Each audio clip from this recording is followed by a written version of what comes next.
Hey everyone, this is Brian from Carving is Fun, and in this video I'm going to share with you my review on the MasterCarver Pocket Whittler Chew Pocket Knife here.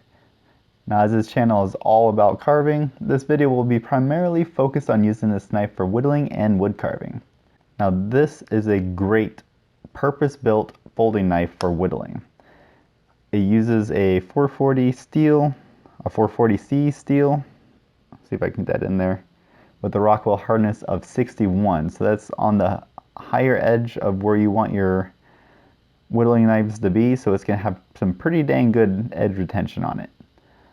When you get it, it does need to be honed, so I do highly recommend that you give it a little bit of a strop to make sure that you get some of the machine work out of it. Great edge retention. I hardly have any issues using it. It stays sharp for a long time. And one of the greater things about it too is that it's only 40 bucks. I mean, it's a great price for how nice of a knife this is. There we go. Now, some of the things I really liked about this knife, it has a really nice fit and finish on it. The rivet is ground down on it. Everything looks nice and smooth. There's no weird, unnatural rough edges on there. It all feels organic. You don't have to worry about it feeling uncomfortable in the hands. It feels really nice and smooth and feels like it's made of great quality. Also, there's like no blade wobble whatsoever, front or back. It locks in place. It's a locking blade. So it's a really nice blade all the way around. I personally have found that the handle is really nice and comfortable for my hands, even with bigger hands. But some of y'all with smaller hands will still find it pretty dang comfortable. Now, one of the cool things about it too is it has kind of a unique blade design to it. It's not your traditional like flat edge to it. It has a little bit of a curve upwards on this end. See if I can show it to you in the video here. But you can see it's slightly upswept near the tip, which helps promote more of a slicing cut on there. You can do plenty of push cuts on there as well, but you can easily do some slicing on there to help cut right through the wood pretty dang easily. And like I said before, the edge retention is really nice. I don't ever have to worry about it going dull on me too quickly. It holds that edge really well. It's not one of those knives that I have to worry about getting dull on me while I'm like out camping or something like that. It's going to still hold its edge pretty good. And one of the other things I like about it too is it has a pretty nice blade thickness to it.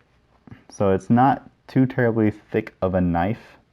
It helps promote easy slicing through the wood. So you don't have to worry about it like being a huge wedge to push through, and it just glides right through the wood. Like, I can easily do small little thin rolls on it. It's pretty dang nice knife, and the price of it is pretty dang good. Like, it's only 40 bucks, and that's a pretty good price for a quality pocket knife. Like, for how well that this one is finished, I have no complaints on the price. I think it's pretty good price for what you're getting out of the knife. Now, one of the other things I really like about the knife too is it's pretty easy to open and close. Like, it opens pretty easily, and all you have to do to close is just press the button, and then you can just start closing. I mean, it's not a lot of friction in there. It's not one you can do one-handed, I would say that, but it's not going to be something that's super hard to open and close. So you don't have to worry about accidentally cutting yourself while manipulating the blade like that. Now, before I go over what I didn't like about the knife, I want to let you know I tested a bunch of other pocket knives and compared it with this one, just to see how well they stacked up against each other. I'll have that video linked below and at the end of the video as well, so if you want to check it out, have at it. Now, there were a couple things I didn't like about the blade. They were mainly minor, but they are something to consider if you're looking into picking up a pocket knife for whittling. One of them is you do need to hone the edge before you use it. It is almost to the point of being whittling sharp. but it could just use a little bit of a touch up. But it has a little bit of machining left on it. It's still pretty sharp, but it just needs a little bit of extra care on the blade to make it ready to whittle and just go right through the basswood like no problem.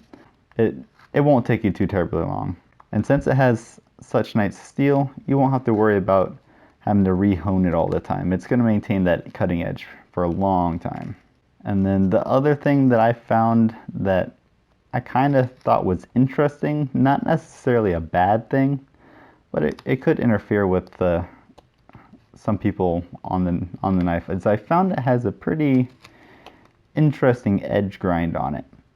Like, usually I like to pick up blades with flat grinds from back to front, so there's no secondary bevel on it.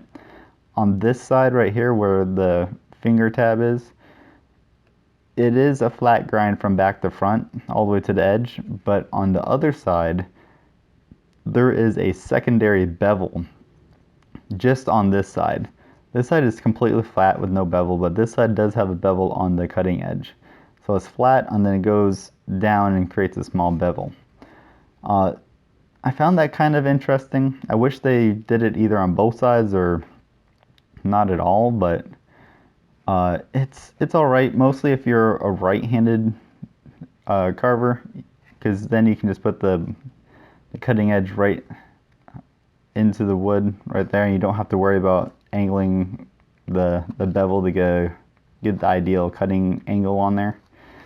And it just slices right through. So it's probably more fitted to a right-handed wood carver.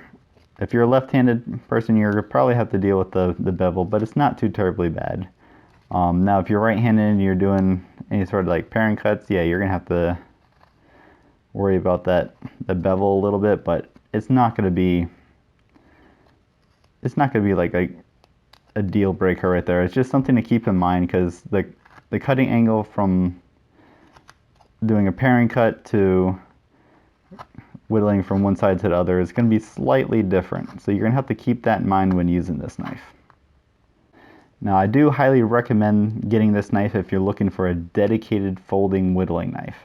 This is a great option for anyone that just wants a quality knife and just intends on primarily using it for whittling and wood carving, which makes it perfect for anyone who wants to whittle on the go. And the price is not bad at all. I mean, like I said, 40 bucks. That's usually what I see is about the average for a price of a decent folding knife. And I feel like you're getting your money's worth out of it. Just the overall build quality of it, the steel quality, and how well it performs. Even out of the box, performance is still pretty dang good. Like I said, you're going to want to hone it down just a little bit before you actually use it, but you shouldn't have too much of a problem with it.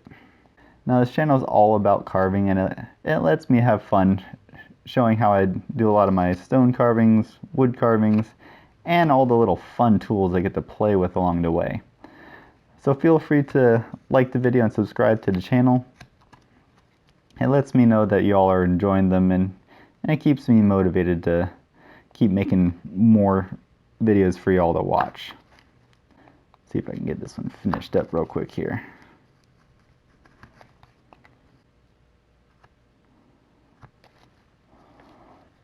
Alright, I think that's about done. Let's call that done for right now. Alright, thanks for watching, everybody, and I hope you have yourself a great day. Finish that up there. Yeah, it looks good. Excellent.